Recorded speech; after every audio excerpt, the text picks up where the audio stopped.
Essentially, psychosis for me was like literally everything that I ever encountered in life, everything that I ever endured, everything that I was ever exposed to, everything that I ever studied, all came to a head in a level playing field. There was no past, there was no present, there was no future. It was just information. It was just experiences, all laid flat, as if a tornado came into the room. In my mind, everything that I learned, every experience, every encounter was in a filing cabinet. And those experiences were documented on paper. And the tornado came into the room and it broke the filing cabinet, and the files and the papers flew everywhere. And then they laid flat. This was the calm, but the disaster at the same time, because those documents needed to be picked back up. Those documents needed to be refiled and placed in the correct category. And the only way for that to happen when you're at the peak of postpartum psychosis is for you to get professional help. My family planned for me to go to a behavioral health facility.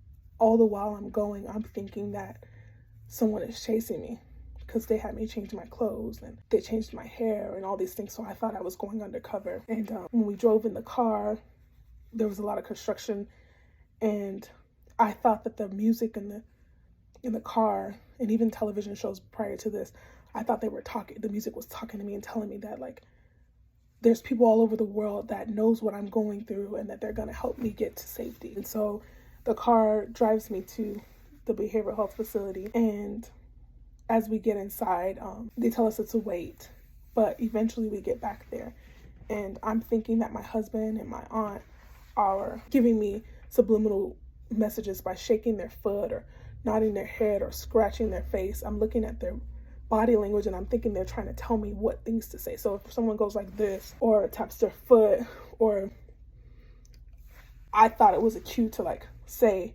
yes when a question was asked, or no if a question was asked, or I'm not sure. I would give an answer based off of what I thought, but my mind was unstable. So when they did those things, I let their body language tell me what I should say, if that makes sense. So one question in particular was, have you thought about committing suicide? And I said, no. Like, you know, my face like this, no. And then my aunt's foot starts tapping like this. Like she's just shaking her foot nervously. And I was like, yeah, yes, yes. You know, changing my answer based off of what the body language was. So if their feet shift, then my mind was processing what their feet were doing, and I would say, oh, shift your mind, that's what they mean. Okay. You know, so it was very interesting. So I get checked in. The process was terrible because I don't know up from down, yesterday from today, my age, my date of birth. I don't know who I am. And so they had to do intake after these initial questions. They took me into the back and my family was gone.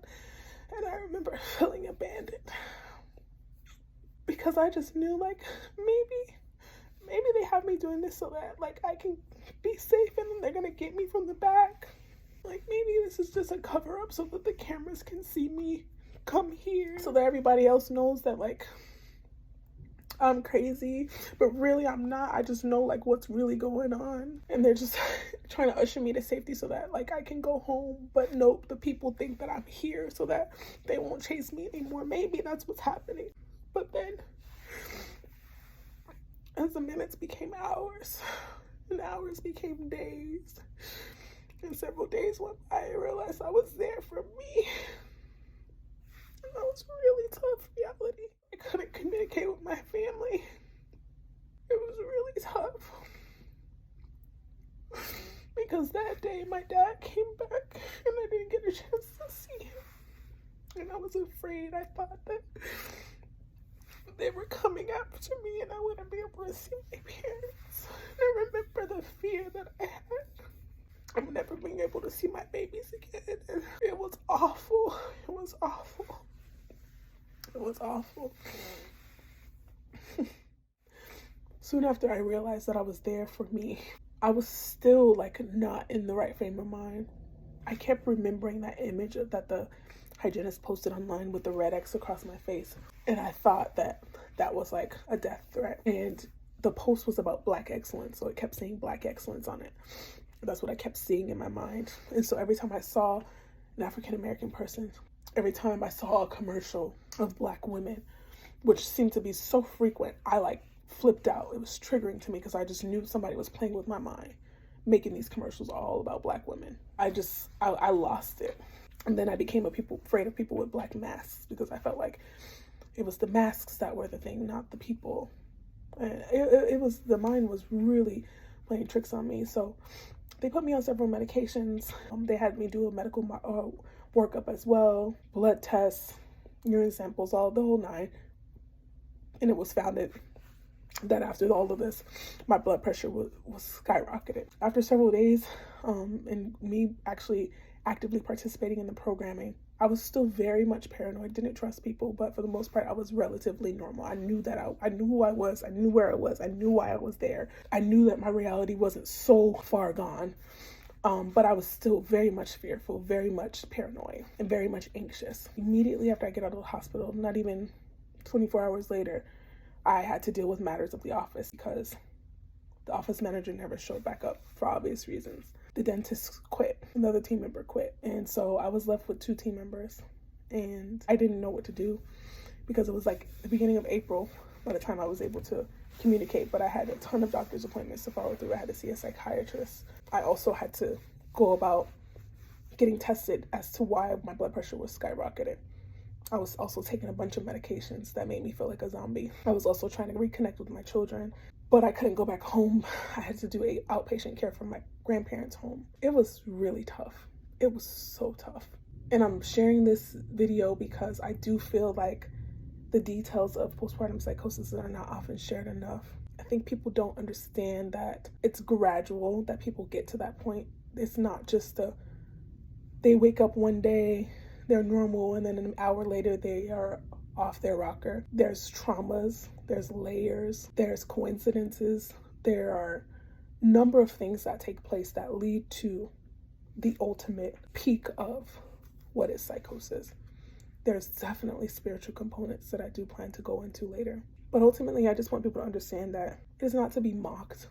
Many people don't make it out because the voices are louder than the reality. The thoughts are louder than the truths. But I'm 1 in 5. And I know that it is my God-given responsibility to share, that I may set others free in the process of my own liberty. I have since left my practice. I have since sold my home. And I now have a new beginning where I focus on doing my part for maternal infant health advocacy through nutrition, lactation, oral health, and wellness. That is working with youth.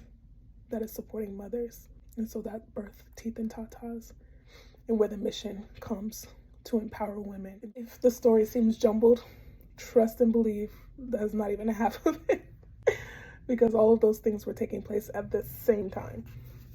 But I hope this gives you a little bit of insight as to what postpartum psychosis looks like, how it gradually takes place, and how critical it is for people to step in and recognize the signs as early as possible to help reduce the risk of suicide and infanticide.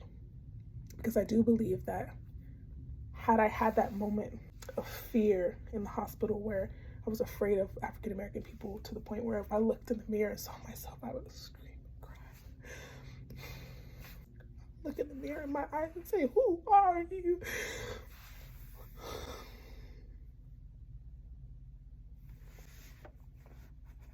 Had I had those moments outside of the hospital, I very much would not be here to share the story with you. So take heed. This is your moment for awareness. If you know someone, or if you yourself have experienced it, you know someone who needs help. Postpartum Support International is available to assist. I will attach the information below. Spread awareness, share, so that you can help save the 1 in 5. You are not alone. I healed with help, and so can you.